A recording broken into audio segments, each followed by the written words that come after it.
চুলি কোচা টানিলে কোচা কোচাকৈ সৰে। এয়া দেখিছেনে? আপোনালোকৰো যদি হয় আৰু শোৱাৰ পিছত ৰাতিপুৱা চাব যদি গাৰুত এগালমান চুলি পৰি থাকে, এইটো আপোনালোকে ট্ৰিটমেণ্টছ লাগিব। কিন্তু ইয়াতে কোনো ধৰণৰ মই ষ্ট্ৰেইটনাৰ ইউজ কৰিব নোৱাৰোঁ বা ষ্টিম দিব নোৱাৰোঁ।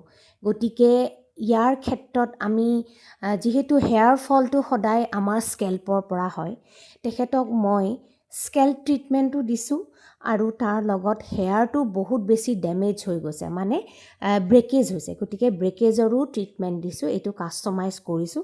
তাৰ লগত চুলিৰ বেটাৰ পেনিট্ৰেশ্যনৰ কাৰণে এটা মই কাষ্টমাইজ কৰি হেয়াৰ স্পা এটা দিছোঁ, যাতে চুলিখিনি ফাৰ্ডাৰ ট্ৰিটমেণ্টৰ কাৰণে প্ৰিপেয়াৰ কৰিব পাৰোঁ।